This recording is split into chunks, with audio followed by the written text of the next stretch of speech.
우리 하나님 말씀 오늘 에스겔서 38장 말씀 우리 함께 보도록 하겠습니다. 에스겔 38장. 자, 에스겔 38장 이제 한 절 한 절 보면서 읽어 나가면서 할 텐데, 먼저 우리가 이제 에스겔을 수요 예배 때 우리가 좀 한지가 조금 몇 주 지났으니까 또 한번 전체 윤곽을 한번 다시 살펴보도록 하겠습니다. 여러분에게 프린트물 나눠 드린 거 혹시 못 받으신 분 있으세요? 프린트물, 저 제일 뒤에도 있고 여기 앞에도 몇 장 있습니다.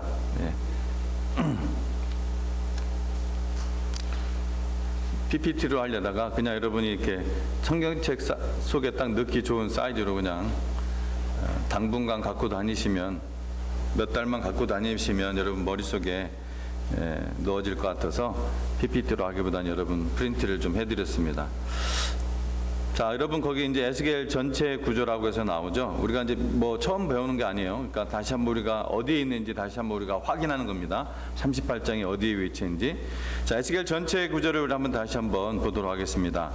1장에서 24장은 그 주제가 심판이고요. 그 다음에 25장에서 32장은 이방에 대한 심판, 그 다음에 33장에서 48장은 회복이라고 했습니다. 다시 한번요.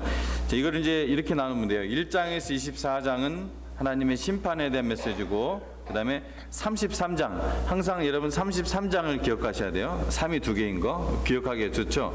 거기서부터 회복의 메시지가 시작이 돼요. 그래서 24장과 33장 사이에 25장부터 32장은 열국 심판에 대한 예언이라고 했었죠. 그래서 제가 이거를 다 하지 않았다고 했습니다. 그죠? 그래서 여러분이 어쩌면 기억 속에 조금 많이 사라졌을 수도 있어요. 이거를 일일이 제가 다 나라마다 할 수는 없잖아요. 그래서 다 하지 않았습니다. 이 부분은 많이 제가 스킵을 했어요. 그래서 여러분이 성경을 보시고요, 그 열국 심판에 대한 예언은 거기에 나온 이름을 다 써놨습니다. 성경에 다 나오는 거예요.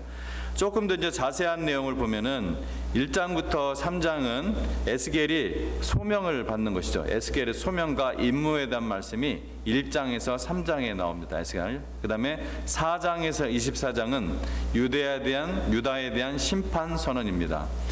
북이스라엘은 아니에요, 그죠? 지금은 북이스라엘 이미 멸망했죠. 그래서 유다에 대한 심판 선언이 4장에서 24장. 지금 누가 이 심판 선언의 메시지를 전하고 있어요?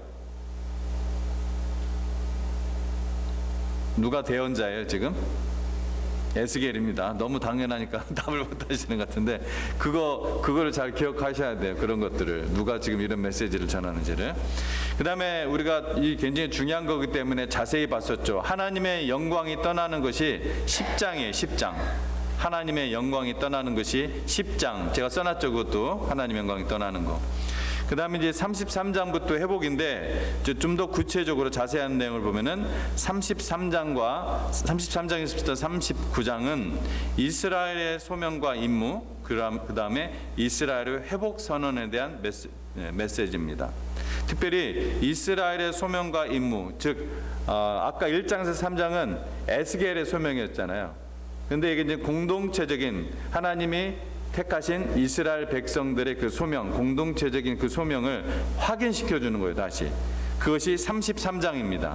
그러니까 3장까지는 에스겔의 소명과 임무, 33장에서는 다시 그 파수꾼이죠. 그러니까 즉 파수꾼의 그 소명과 임무를 33장에서 얘기해 주고 있고, 이제 39장까지는 이스라엘의 회복을 선언을 하고 있습니다. 그 다음에 40장부터 48장은 성전 이야기가 나와요. 성전 이야기, 회복된 성전 이야기가 40장부터 나옵니다. 자, 그래서 성전으로 하나님의 영광이 돌아오시는데, 여긴 제가 안 썼네요. 43장입니다. 그게 43장을 보면은 참으로 감격적인 장면이니까 한번 나중에 또 보겠지만은, 한번 제가 43장 1절부터 5절까지의 말씀인데요. 여호와께서 성전에 들어가시는 장면입니다. 그 후에 그가 나를 데리고 문에 이르니 곧 동쪽을 향한 문이라. 이스라엘 하나님의 영광이 동쪽에서부터 오는데 하나님의 음성이 많은 물소리 같고 땅은 그 영광으로 말미암아 빛나니 그 모양이 내가 본 환상 곧 전에 성읍을 멸하러 올 때 보던 환상 같고 그발 강가에서 보던 환상과도 같기로 내가 곧 얼굴을 땅에 대고 엎드렸더니 여호와의 영광이 동문을 통하여 성전으로 들어가고 영이 나를 들어 데리고 안뜰에 들어가시기로 내가 보니 여호와의 영광이 성전에 가득하더라. 얼마나 감격적이고 참으로 감동적인 그런 장면인지 모릅니다. 여호와의 영광이 어디를 통해서 동쪽으로 들어가요. 왜 동문을 통해서 들어갑니까? 성전문이 동쪽으로 나 있어요. 그래서 동쪽으로 들어가는 것입니다. 성전문이 동쪽으로 돼 있어요. 이런 걸 통해서 우리가 성전문 방향을 알 수가 있죠. 여러분이 그 랑카스터인가요? 거기 가서 한번 봤잖아요. 그게 동쪽으로 나 있는 거 못 느끼셨어요? 갑자기 막 동쪽인 것 같다 그런 느낌이 없으셨어요? 네, 동쪽으로 나 있습니다. 성전문은 항상. 네. 자, 그래서 우리가 지금 거기까지 보고 우리 38장, 그래서 38장은 뭐예요? 회복에 대한 메시지를 계속 전하고 있는 것입니다. 이스라엘의 회복에 대한. 자, 1절부터 이제 6절까지의 말씀 읽으면서 보도록 하겠습니다. 38장 펴시기 바랍니다. 여호와의 말씀이 내게 임하여 이르시되 인자야 너는 마곡 땅에 있는 로스와 메섹과 두발 왕 곧 고게에게로 얼굴을 향하고 그에게 예언하여 이르기를 주 여호와께서 같이 말씀하시기를 로스와 메섹과 두발 왕 고가 내가 너를 대적하여 너를 돌이켜 갈고리로 내 아가리를 꿰고 너와 말과 기마병 곧 내 온 군대를 끌어내되 완전한 갑옷을 입고 큰 방패와 작은 방패를 가지며 칼을 잡은 큰 무리와 그들과 함께한 방패와 투구를 갖춘 바사와 구수와 북과 고멜과 그 모든 때와 북쪽 끝에 도갈마 족속과 그 모든 때 곧 많은 백성의 무리를 너와 함께 끌어내리라. 예, 여기 이제 창세기 10장을 보면은 마곡이나 메섹, 마곡이나 이 메섹은 두발, 또 마곡, 메섹, 두발 이게 전부 다 창세기 여러분 10장에 보면은 이제 창세기 10장이 뭐냐면은 노아가 이제 죽은 다음에 노아의 후손들을 얘기하고 있어요. 셈과 함과 야벳의 그 후손들. 근데 지금 여기에 나온 사람들은 전부 다 야벳의 후손들입니다. 그러니까 이 야벳의 후손들, 그러면 이 마곡, 메섹, 두발 이것은 그 자손들을 가리키고 후에 또 이것이 뭘 가리켰겠어요? 그들이 사는 지역. 예, 그들이 사는 지역. 처음에는 후손을 가리키다가 그 사람들이 모여 살고 있으니까 그 사람들의 민족을 가리킬 수도 있고 혹은 그 사람들이 사는 지역을 가리키게 되었을 것입니다. 그래서 여기서 이제 곡, 특별히 이제 곡이 나오는데 이 곡은 하나님을 대적하는 그 수장, 하나님을 대적하는 그 세력의 수장이 이제 곡입니다. 곡. 예. 외우고 싶죠? 곡. 예. 곡한다 할 때 결국 나중에 곡하잖아요, 그죠? 완전히 곡을 하는 거예요. 그래서 이름들이 뭐 다양하게 나오는데 뭐 명확한 뭐 이제 뭐 여러 가지 지명도 어디에 위치했다 이런 건 아닌데 그건 그렇게 중요하지 않고요. 그래서 곡이 하나님을 대적하는, 하나님을 직접적으로 대적하는 그 세력의 수장이라는 거 여러분 기억하시면 되겠습니다. 근데 7절부터 9절에 보면 이제 곡에 대한 이야기가 또 나오는데 7절 8절만 읽어보도록 하겠습니다. 너는 스스로 예비하되 너와 내게 모인 무리들이 다 스스로 예비하고 너는 그들의 우두머리가 될지어다. 누구를 얘기하는 거예요? 누가 우두머리 될지어다 이렇게 얘기하는 겁니까? 곡을 얘기하는 것입니다. 곡. 아까 말했죠? 수장이라고 했죠. 곡이 그 우두머리가 될 것이지어다. 여러 날 후 곧 말년에 내가 명령을 받고, 그래서 여러 날 후 곧 말년이라니까 그건 뭐예요? 말세를 얘기하는 것입니다. 하나님의 요한계시록에 나오는 그 종말 전쟁 최후 그때를 얘기하는 거예요. 오래 황폐했던 이스라엘 산에 이르리니 그 땅 백성은 칼을 벗어나서 여러 나라에서 모여 들어오며, 그러니까 디아스포라를 얘기하는 거죠. 돌아오며 이방에서 나와 다 평안히 거주하는 중이라. 그러니까 지금 오랜 뒤에 이스라엘이 다 흩어졌던 이스라엘들이 다 돌아가지고서 평안히 거하는 어느 시점을 얘기하는 거예요. 그 시점에 이제 이렇게 한다는 것입니다. 19절에 내가 올라오되 너와 내 모든 때와 너와 함께한 많은 백성이 광풍같이 이르고 구름같이 땅을 덮으리라. 제가 이제 뒤에서 이제 잠깐 언급을 하겠지만 곡과 마곡이 어디에 또 나옵니까? 우리 요한계시록에 나오죠, 그죠? 요한계시록에 나옵니다. 요한계시록 20장에 나오거든요. 거기 보면은 여기 말씀 보세요. 너와 내 모든 때와 너와 함께한 많은 백성이, 여기에 요한계시록에는 어떻게 표현되어 있냐면 이것이 바다의 모래와 같다고 표현을 하고 있습니다. 바다의 모래. 그러니까 우리가 요한계시록 할 때 기억하시죠? 요한계시록 20장, 19장 뭐 이런 거 할 때 계속해서 에스겔서에서 그 이미지를 갖다가 쓰고 또 그 예언을 하고 있는 것을 볼 수가 있습니다. 그래서 제가 요한계시록을 할 때 나중에 에스겔서를 하면은 요거를 좀 연결해서 함께 보도록 하겠습니다 했는데 여러분 기억하시는지 모르겠습니다. 어쨌든 많은 백성, 요한계시록에는 바다의 모래와 같다 그렇게 이제 표현을 하고 있습니다. 자, 그래서 이게 쭉 이제 나가고요. 이제 17절부터 20절까지의 말씀을 우리 한번 또 보도록 하겠습니다. 중간을 좀 스킵하고요. 주 여호와께서 이같이 말씀하셨느니라. 내가 옛적에 내 종 이스라엘 선지자들을 통하여 말한 사람이 내가 아니냐. 그들이 그때 여러 해 동안 예언하기를 내가 너를 이끌어다가 그들을 치게 하리라. 그날에 곡이 이스라엘 땅을 치러 오면 내 노여움이 내 얼굴에 나타나리라. 주 여호와의 말씀이니라. 내가 질투와 맹렬한 노여움으로 말하였거니와 그날에 큰 지진이 이스라엘 땅에 일어나서 바다의 고기들과 공중의 새들과 들의 짐승들과 땅에 기는 모든 벌레와 지면에 있는 모든 사람이 내 앞에서 떨 것이며 모든 산이 무너지며 절벽이 떨어지며 모든 성벽이 땅에 무너지리라. 아주 지금 무서운 그러한 장면을 보고 있습니다. 그러니까 하나님께서는 곡의 침공이 옛적에 하나님의 종 이스라엘 선지자들을 통해서 이미 말씀하셨다, 예언을 하셨다 하는 것을 말씀을 하고 있는 거예요. 이미 증거한 바라 이렇게 말씀을 하고 있습니다. 그래서 곡의 연합군의 침공 때 하나님께서는 어떻게 하시겠다는 거예요? 그들을 향하여 노를 발하시겠다 이렇게 말씀하고 있는 것입니다. 그래서 자기 백성을 위해서 하나님의 선택한 백성, 하나님의 사랑하는 선택한 백성을 위해서 투기할 것이라고 말씀하십니다. 그래서 온 땅의 모든 생물이 떨 정도로 지금 구체적으로 막 생물들이 쭉 나오잖아요. 굉장히 지금 리얼하게 지금 보여주는 거예요. 우리는 그냥 영화 한 장면이면 딱 금방 보이지만 이거를 글로서 다 설명을 하고 있는 거예요. 모든 생물까지만 얼어 다 떨 정도로 천재지변을 동반한 그러한 징벌, 그러한 징벌을 그들에게 곧 그 연합군에게 하나님께서 내리실 것이다 라고 말씀을 하고 있는 것입니다. 자, 21절에서 23절 또 이어서 보도록 하겠습니다. 뒷부분에 조금 설명을 좀 할 부분들이 있어서 제가 앞부분은 조금 빨리 나가고 있습니다.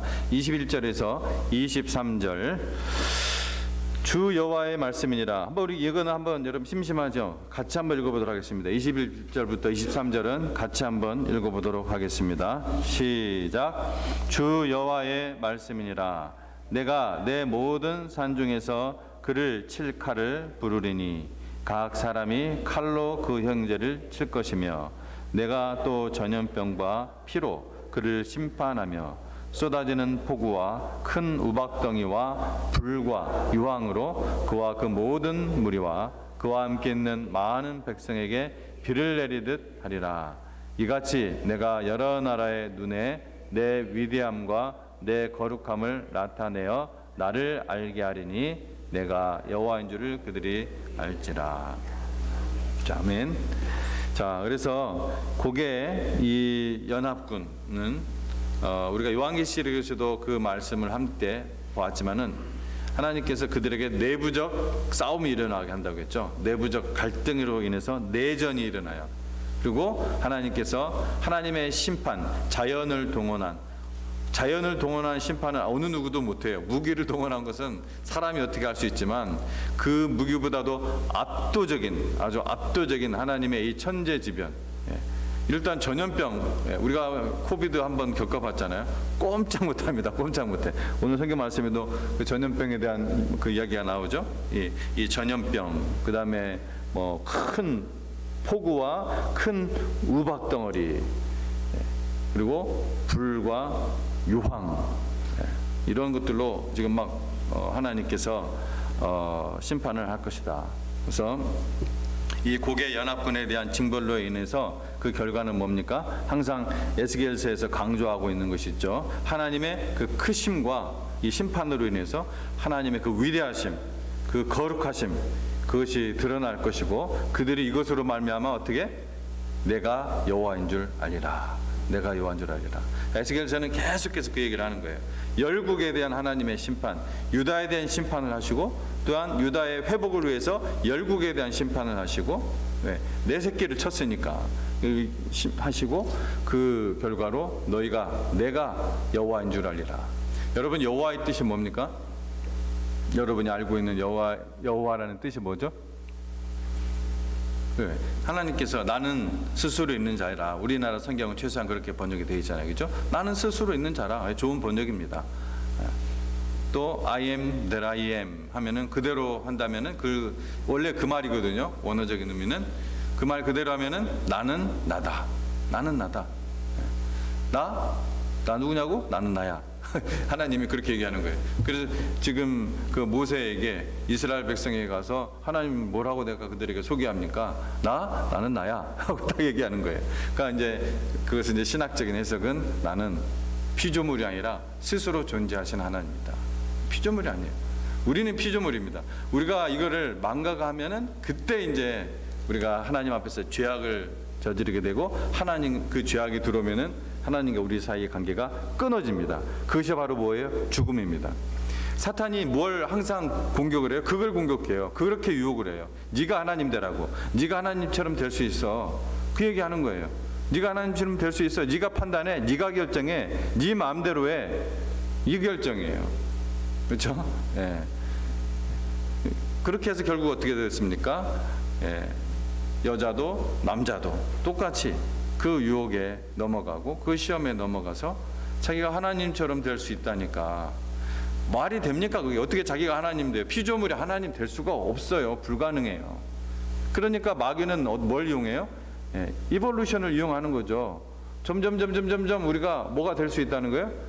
지금은 이제 어떻게 가르쳐요? 우리가 점점점 사람이 됐다고 했어요. 이제 원숭이도 전에 사실 아메바도 전에 무생물이죠. 무생물부터 우리가 어떤 돌덩어리에서 우리가 사람이 됐다는 얘기, 한마디로 이볼루션은 거짓말이 아니에요. 그게 과학, 그들의 말하는 과학입니다. 돌덩어리에서 우리가 됐다는 거예요. 무생물에서 우리 사람이.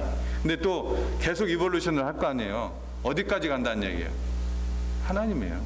결국은 지금 마귀가 얘기하는 것도 계속 얘기하는 거예요. 네가 하나님처럼 될 수 있다.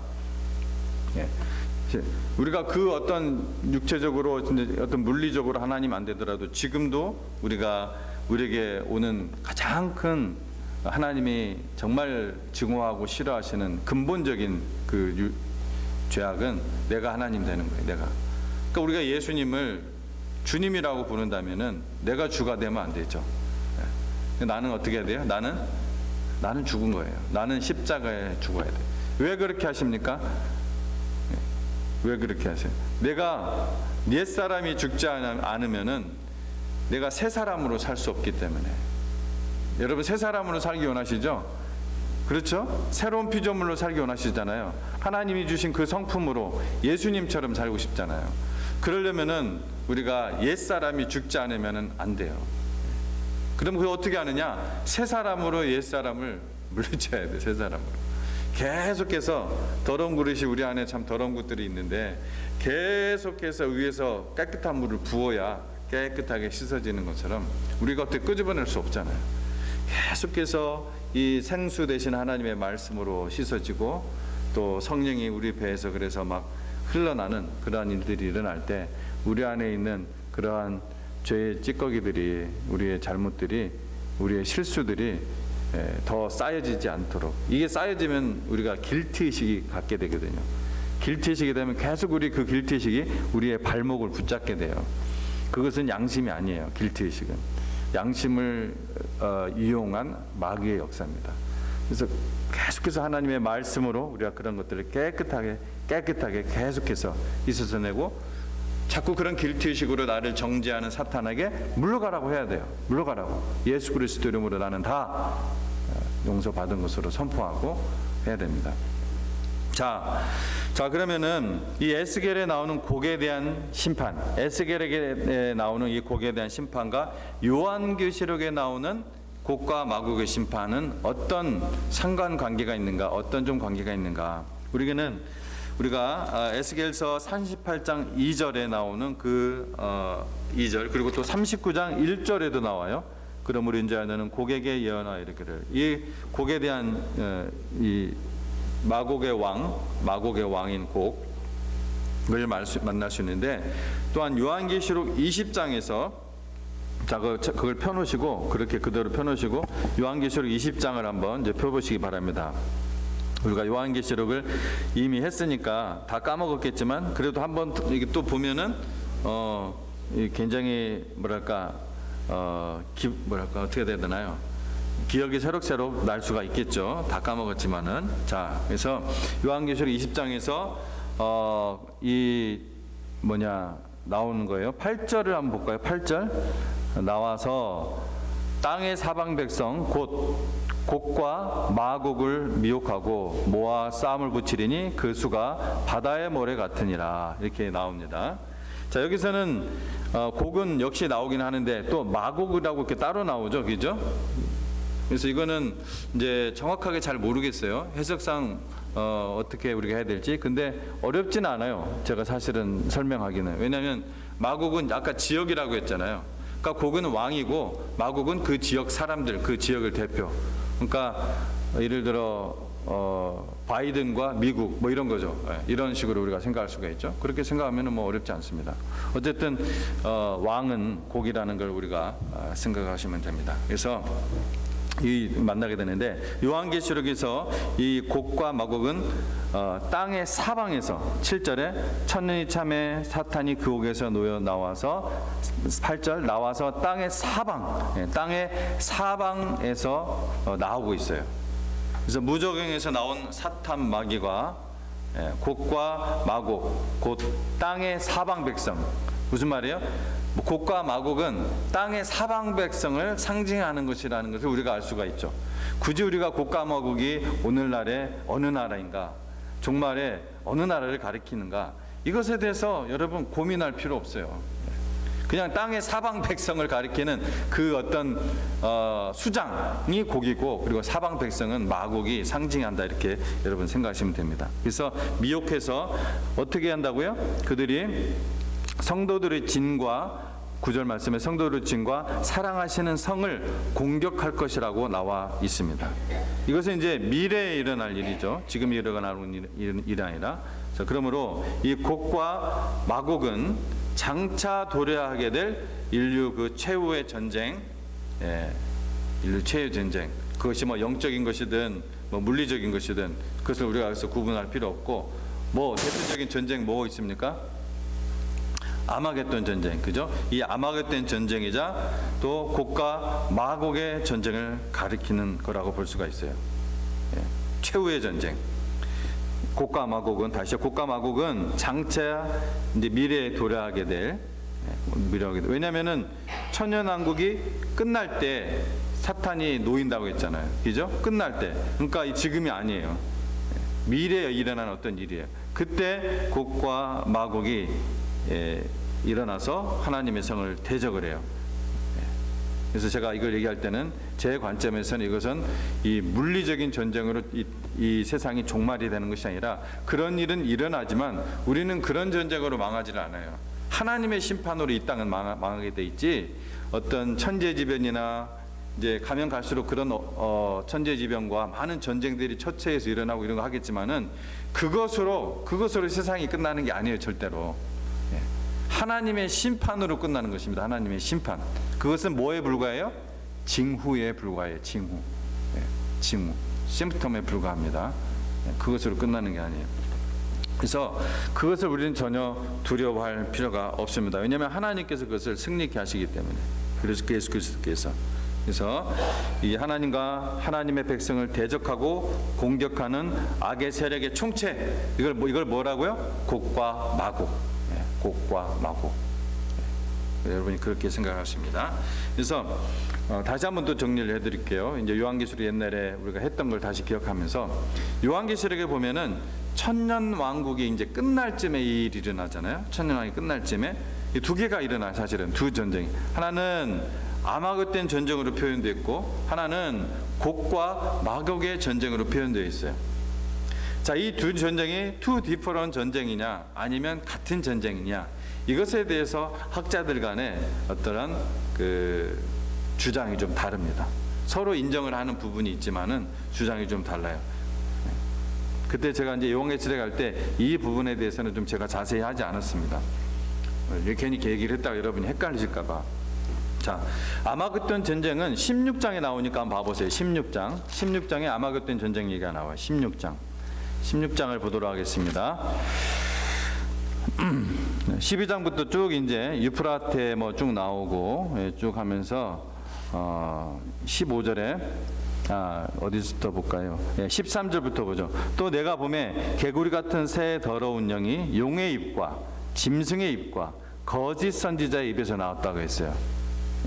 용의 입과 짐승의 입과 거짓 선지자의 입에서 나오니 그들은 귀신의 영이라 이적을 행하여 온 천하 왕들에게 가서 하나님 곧 전능하신 이의 큰 나라에 있을 전쟁을 위하여 그들을 모으더라. 근데 여러분, 용은 사실 이 천년왕국 기간에 어디 있다고 했었어요? 무저갱이 있다고 했죠. 근데 여기 보면은 짐승과 거짓 선지자 입뿐만 아니라 누구 입도 있어요? 용의 입도 있어요. 그죠? 그래가지고 우리가 좀 짐작할 수가 있겠죠. 이게 천년왕국 중간이 아니라 천년왕국 앞도 아니고, 그러니까 예수 그리스도께서 오시기 전 어느 때도 아니고 지금이도 아니고 어디쯤이라는 거? 끝날, 천년왕국이 끝날 때쯤. 그렇죠? 그래서 저는 이 아마겟돈 전쟁이 뒤에 나오는 곡과 마곡의 전쟁, 즉 아까 곡과 마곡의 전쟁은 언제 일어난다고 했어요? 그건 분명하게 나와 있어요. 분명하게. 그죠? 마귀가 무저갱에서 때가 참에 나왔다고 했잖아요. 천년이 참에 나온 거예요. 그렇죠? 그러면은 이건 지금 two different이 아니라 사실은 같은 것을 다른 앵글에서 보여주고 있다. 이렇게 짐작을 할 수 있지 않겠어요? 그렇죠? 네. 저도 그렇게 그 주장을 믿습니다. 자, 그래서 여기서 이제 특별히 이제 그러한 것들이 나오고요. 이제 아마겟돈이라는 곳으로 왕들을 모으더라. 여기서도 왕들을 모으더라. 그러면서 일곱째 천사가 17절에 보면은 일곱째 천사가 그 대접을 공중에 쏟음에 큰 음성이 성전에서 보좌로부터 나서 이르되 되었다 하시니, 되었다, 끝났다 이거예요. 완벽히 컴플리트, 끝났다. 일곱째 천사 역시 이게 마지막 대접 쏟은 사람이에요. 마지막 대접. 모든 끝난 거예요, 심판이. 이걸 통해서도 우리가 뭘 알 수 있어요? 이거는 천년왕국이 끝나는 어떤 그 종말의 시점이라는 것을 여러 증거가 있어서. 그래서 많은 학자들이 사실은 정통적이고 그리고 이 무천년설뿐만 아니라 다른 것을 믿는 분들도 이 주장에 대해서 한 가지 전쟁을 다른 앵글로 보고 있다 이렇게 하는 동의하는 분들이 더 많아요, 훨씬. 자, 마지막 일곱째 천사가 이제 그 대접을 공중에 쏟으니까 이제 19절에 큰 성 바벨론 이야기가 나와요. 그 전에 물론 뭐 큰 지전 이런 얘기 나오고 이제 큰 성 바벨론 얘기를 이렇게 하면서 20절에 뭐가 나오냐면 각 섬도 없어지고 산악도 간데 없어요. 그러니까 완전히 그냥 뭐예요? 어떤 상태예요? 하나님의 심판이 다 끝난 상태예요. 완전히 그냥 박살이 난 상태입니다. 그러면서 17장부터 갑자기 또 뭐가 나와요? 음녀에 대한 얘기가 나와요. 음녀, 바벨론. 그러니까 지금 요한계시록 공부할 때 헷갈리지 말라고 했죠. 시간 순서가 아니다. 앞에 있는 것을 뒤에서 다시 반복해서 설명하는 부분이 계속 있다. 그러니까 이것도 뭐예요? 16장 하던 거를 17장에서 다시 얘기하고 있는 거예요. 바벨론 심판 얘기를 계속 하고 있어요. 17장부터. 음녀, 바벨론. 18장에도 바벨론, 패망 그 얘기 나와요. 구체적으로 어떻게 패망했는지 그 앞에 것들을 구체적으로 설명을 해요. 자, 그래서 20 그리고 앞에 부분 제가 다 했네요. 자, 그래서 저번에도 말씀을 드렸지만 요한계시록 할 때도 말씀드렸지만 천년왕국은 어떤 문자적으로 천년 동안 사람이 구원받은 사람이 부활체가 비부활체를 다스리는 그런 왕으로서 그걸 다스리는 그런 예수님 재림 이후에 있을 어떤 지상의 천년왕국을 가리키는 것이 다라고 했어요? 아니라고 했어요? 아니다. 그것이 아니다. 바로 이 기간 예수님께서 예수님의 십자가 사건 이후로 예수님이 재림하시는 그날까지 이 기간을 바로 천년왕국이다. 그래서 우리가 예수님을 믿고 우리가 죽으면 예수님 이후로 예수님 믿고 죽은 사람들은 바로 영적으로 부활해서 주님 곁에서 어떻게 해요? 왕노릇하는 거예요. 예. 그래서 우리가 이 땅에 사는 동안에도 예수님을 믿으면 우리 영의 상태는 이미 하나님 보좌, 에베소서 말씀 보면은 하늘 보좌 우편에 앉히셨다고 했죠. 이미 확정적인 과거형으로 써버렸단 말이에요. 예. 아우리스트형으로. 이거 다시 변하지 않는 거예요. 딱 우리를 앉히셨다고 했어요. 우리가 예수를 믿는 순간 영적 부활이 일어나는 거예요. 그래서 우리도 아직 죽지 않았지만, 즉 아직 주님 곁에 피지컬리 있지 않지만 우리도 뭐예요? 그래서 주님과 함께 우리가 통치하는 거예요. 어떻게 할 때? 그리스도 안에 있을 때. 우리가 그리스도 안에 있을 때, 우리가 이 땅에 사는 동안에는 그리스도 밖에 있을 때가 있죠. 우리 예수님은 떠나지 않지만 우리의 삶 속에서 죄를 짓거나 하나님 마음을 아프게 하면서 내 마음대로, 아까 말한 대로 내가 주인 돼서 살아갈 때. 근데 우리가 주님 곁으로 가면 그런 실수는 절대로 안 일어나죠. 우리는 완전히 이제 주님 곁으로 가는 거니까. 그래서 우리가 이 땅에서 뭘 계속해서 프랙티스해야 돼요? 그리스도 안에서 왕으로서 사는 것을 프랙티스해야 돼요. 왕으로서, 하나님의 왕으로서. 이것이 익숙하게 되는 것이 바로 이 예수님을 더욱더 닮아가고, 예수님을 더욱더 닮아간다는 것은 뭘 닮아가는 거예요? 예수님의 인격을 닮아가는 거고, 그래서 예수님의 능력을 닮아가는 거예요. 그러니까 어떤 웬만한 시험이 와도 우리가 계속 이것이 단련이 되면은 우리가 이겨낼 수 있는 거예요. 담담하게 받아들일 수가 있고, 똑같은 시험이 오더라도 어떤 사람은 벌벌벌벌 하면서 쓰러지고 넘어지고 불평하고 떠나가고 하지만, 어떤 사람은 이미 그런 것에 대해서 이미 단련이 된 사람은 넉넉히 이기는 것입니다. 그래서 우리가 이미 왕노릇하고 있다는 거, 그것을 여러분 기억을 하셔야 됩니다. 그래서 그 부분을 한번 우리가 소망 가운데 익사이팅한 부분을 한번 또 보도록 하죠. 성경 말씀, 데살로니가전서 4장 말씀 한번 보시기 바랍니다. 데살로니가전서 4장, 여러분 잘 아는 말씀이에요. 4장 14절에서 14절 그것까지는 읽을 필요 없고 14절부터 보죠. 4장 14절에서 17절까지의 말씀을 보도록 하겠습니다. 데살로니가전서 4장 14절에서 17절.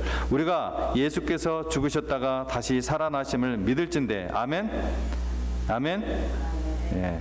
이와 같이 예수 안에서 자는 자들도 하나님이 그와 함께 데리고 오시리라. 예수 안에서 자는 자들은 누굽니까? 지금 먼저 죽은 사람들. 성경에서는 특히 사도 바울은 죽은 그리스도인들이 죽은 것을 자는 것으로 표현을 자주 하고 있어요. 그런데 안식교는 제가 알기로 안식교예요. 안식교에서는 이게 수면, 진짜 잔다고 생각을 해요. 우리가 죽은 다음에 주님 곁으로 가는 게 아니라 그냥 여기서 잠들어 있는 걸로 생각합니다. 그래서 예수님이 재림하시면 그 잠들어 있는 영혼들을 깨워가지고서 일으킨다고 이렇게 말씀을 해요. 그 말씀이 어디 비슷하게 좀 나오는데, 어쨌든 그래서 그런 어떤 성경에 나오는 문학적 표현, 이런 표현을 그것을 문자적으로, 무조건 항상 문자적으로 해석한다고 해서 좋은 것이 아닙니다. 예수 안에서 자는 자들도 하나님이 그와 함께 데리고 오시리라. 우리가, 즉 예수님이 다시 재림했을 때 우리는 누구를 볼까요? 우리보다 먼저 죽었던 그러한 여러분의 아는 지인들도 있고 가족도 있고, 그 중에 또 성경의 위대한 인물들, 모세, 아브라함, 바울, 이런 분들이 그냥 쫙 오는 거예요. 우리가 그때 딱 되면은 알까요, 모를까요? 누가 모세인지 누가 아브라함인지 아는 거예요. 알아요. 딱 우리는 그때 우리가 예수님 재림하시면은 우리는 알게 돼요. 저절로 알게 돼요. 부활하는 것은 그게 아주 신비해요. 신비. 우리가 알게 돼요. 일일이 누구세요? 하면서 이름 통성명하면서 돌아다니실 필요가 없다는 얘기예요. 그거 언제 다 통성명하고 다녀요. 자연스럽게 우리는 알게 됩니다. 15절, 우리가 주의 말씀으로 너희에게 이것을 말하노니 주께서 강림하실 때까지 우리 살아남아 있는 자, 그러니까 주님이 강림하실 때까지, 다시 오실 때까지 살아남아 있는 자, 그 사람들은 자는 자보다 결코 앞서지 못한다. 먼저 죽은 자들이 그들이 먼저 예수님과 함께 예수님이 부활시키셔서 뭘 부활시켜요? 그때는 육체. 육체. 영적으로는 이미 부활되어 있는 상태예요. 우리 육체가 완전히 하나님과 같이 그리스도와 같이 바뀌어서 우리도 아주 그냥 신비한 몸이 되는 거예요. 뭐 붕붕붕 날아다니고 시공을 초월하고. 자, 주께서 강림하실 때까지 우리 살아남은 자도 보다 결코 앞서지 못하리라. 주께서 호령과 천사의 소리와 하나님의 나팔 소리로 친히 하늘로부터 강림하시리니 그리스도 안에서 죽은 자들이 먼저 일어나고 그 후에 우리 살아남은 자들도 그들과 함께 구름 속으로 끌어올려 공중에서 주를 영접하시리니 그리하여 우리가 항상 주와 함께 있으리라. 아멘. 자, 한 군데만 더 보고 마치도록 하겠습니다. 시간이 좀 지났으니까. 요한계시록 지나진 않았네요. 아직 시간이 있네. 요한계시록 19장 한번 보세요. 요한계시록 19장. 이 말씀을 기억하고서 보셔야 돼요. 16절에 주께서 호령과 천사장의 소리와 하나님의 나팔 소리로 하늘로부터 강림하시리니 하면서 그리스도 안에서 죽은 자들이 일어나고 또 누가 그 후에 우리의 살아남은 자들도 구름 속으로 끌어올렸다고 했어요. 그 일이 어떻게 일어나는지 자, 요한계시록 19장에 나옵니다. 요한계시록 19장에. 요한계시록 19장. 이제 이렇게 연결시켜서 이제 보셔야 돼요. 19장 11절 말씀부터 보도록 하겠습니다. 11절부터. 또 내가 하늘이 열린 것을 보니 보라 백마와 그것을 탄 자가 있으니 그 이름은 충신과 진실이라. 그가 공의로 심판하며 싸우더라. 그 눈은 불꽃 같고 그 머리에는 많은 관들이 있고 또 그 이름 쓴 것 하나가 있으니 자기밖에 아는 자가 없고 또 그가 피 뿌린 옷을 입었는데 그 이름은 하나님의 말씀이라 칭하더라. 누구예요?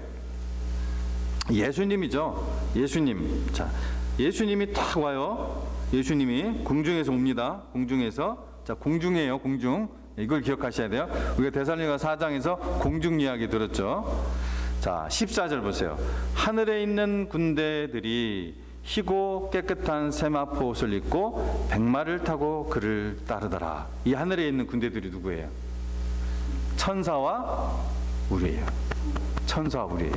천사와 성도들이에요.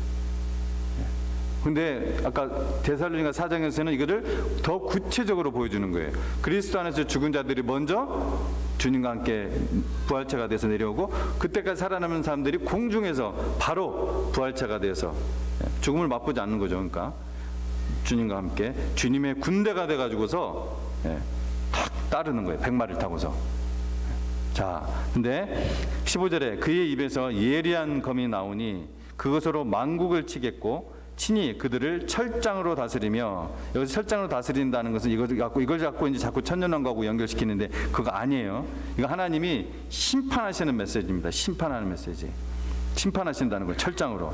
또 친히 하나님 곧 전능하신 이의 명렬한 진노의 포도주 틀을 밟겠고, 이 말씀이 지금 앞에 철장으로 다스리며를 설명해 주는 거예요. 철장으로 다스린다는 건 뭐냐? 심판을 얘기해요. 진노의 포도주 틀을 밟는 거. 그 옷과 다리에 이름을 쓴 것이 있으니 만왕의 왕이요 만주의 주라. 당연히 예수 그리스도죠. 자, 그런데 제가 요한계시록 공부할 때 여러분에게 이걸 질문을 했었어요. 13절에 피 뿌린 옷이 있는데 이 피가 누구의 피냐 이거 물어봤어요. 이 피가 무슨 피냐 물어봤었습니다. 이것에 대한 두 가지 주장이 있다고 말씀드렸고, 한 가지 주장은 좀 약하고 한 가지 주장은 성경 말씀에서 서포트가 되는 그리고 전체 문맥에 맞는다 하면서 제가 설명을 드렸는데 기억이 전혀 안 나시죠? 저 같아도 기억이 안 날 테니까 여러분 염려하지 마시고 부끄러워하지도 마시기 바랍니다. 뭐 계속 저같이 이렇게 보지 않는 한 당연히 기억을 못하죠. 어떻게 이걸 하겠어요? 아무리 젊은 사람이라도. 자, 피 뿌린 옷을 입었다고 했어요. 그가 피 뿌린 옷을 입었는데 그 이름은 하나님의 말씀이라. 일단 예수님이 지금 피 뿌린 옷을 입었어요. 자, 그런데 이 피가 무엇일까? 이게 뒤에 나오는 15절과 관련된 말씀이에요. 15절과. 자, 그래서 여러분 이것을 제가 이 이미지를 어디에서 끌어다 쓰느냐? 요한계시록은 계속해서 구약의 하나님의 말씀의 이미지를 갖다가 쓴다고 했죠. 이사야서라고 했었어요. 그때 이사야서 제가 이제 확인해 보니까 분명히 얘기했더라고요. 제가 써놓은 거 보니까 이사야서 63장. 예, 책에 성경책에 써 있습니까? 할렐루야. 이사야 63장 1절에서 5절. 이사야 63장 1절에서 5절 한번 보시면은 이제 무슨 말인지 알게 돼요. 자, 보겠습니다. 이사야 63장 1절에서 5절. 에돔에서 오는 이 누구며 붉은 옷을 입고 보스라에서 오는 이가 누구냐? 그의 화려한 의복 큰 능력으로 걷는 이가 누구냐? 그는 나이니. 그는 누구예요? 나가 누굽니까? 여호와. 여호와 하나님이 무슨 옷을 입고 와요? 붉은 옷을 입고. 왜 근데 붉은 옷일까? 보세요. 그는 나이니 공의를 말하는 이요 구원하는 능력을 가지니라. 어찌하여 내 의복이 붉으며 내 옷이 포도주를 밟는 자 같으냐. 지금 하나님이 자신을 객관화시키기도 하고 자기 말씀도 하시고 왔다 갔다 하세요. 지금 3절에 만민 가운데 나와 함께한 자가 없이 내가 홀로 포도즙 틀을 밟았는데 내가 노함으로 말미암아 무리를 밟았고 분함으로 말미암아 짓밟았으므로 그들의 선열이 어디에? 내 옷에 튀어 내 의복을 다 더럽혔음이니. 이게 바로 요한계시록 아까 19장 13절에 피 뿌린 옷의 이미지예요. 이 피 뿌린 것은 예수 그리스도의 어린 양 그 피가 아니에요. 하나님의 심판으로 말미암아 철장으로 다스리고 또 포도주 틀을 막 짓이기고 하나님의 심판으로 말미암는 심판받은 자들의 그 피예요. 심판받은 자들의 피. 하나님의 심판이 아주 무서운 심판이 여기 있다는 거예요. 마지막 최후의 심판. 하나님은 원래 계속해서 기다려주시고 계속해서 참아주시고 계속해서 용서해주시고 하나님인데 끝에는 어떻게 돼요? 이제 딱 구원의 문이 딱 닫혔어요. 끝났어요. 이제 뭐만 남아요? 심판만 남은 거예요. 심판. 은혜 받을 만한 때가 이제 지난 겁니다. 이제는 완전히 새하늘 새 땅이 되어야 하기 때문에 거기로 다 우리가 들어가야 되기 때문에 그 외의 모든 하나님을 대적하는 세력들을 하나님께서 직접 내가 밟는다고 했어요. 내가 직접 내가 다 밟아 으깨버릴 것이다. 얼마나 지금 하나님의 무서운 심판이. 지금 하나님이 정말 막 그냥 맘씨 좋은 할아버지 같이 이렇게 그냥 봐주고 있고 아무 일도 안 일어나는 것처럼 보이지만 하나님은 분명히 경고하십니다. 분명히 얘기하세요. 이런 무서운 일이 일어나요. 자, 그러면은 여기서 이제 또 한 가지 중요한 것은 우리가 묵상하고 중요하게 기억할 것이 있다고 했습니다. 지금 예수 그리스도께서 아까 하나님 말씀 예수님이에요. 지금 예수님이 지금 심판을 지금 하고 있는 거예요. 그래서 막 그 세마포 옷에 막 피가 막 그냥 선혈이 막 묻어 있어요. 하나님의 그 심판으로 말미암아. 그러면 이 그리스도께서 짐승을 비롯한 뭐 이런 대적자들을 상대하시고 심판하시는 거예요. 그렇죠? 그러면은 하늘에 있는 지금 우리가 아까 있는 군대들 14절에 있는 하늘에 있는 군대들 이들이 바로 아까 말한 천사와 성도들에게 하는데 왜 천사장과 주께서 천사장과 같이 내린다고 했잖아요. 그렇죠? 하나님의 나팔 소리로 천사장 그리고 우리 성도들이 있어요. 자, 그럼 우리는 어떻게 이 전쟁, 이 하나님의 이 승리에 참여한다고 했습니까? 이게 중요한 부분을 이제 기억하도록 하기 위해서 다시 말씀드리는 거예요. 14절에 그 답이 있어요. 우리는 어떻게 이 그리스도의 승리에 참여합니까?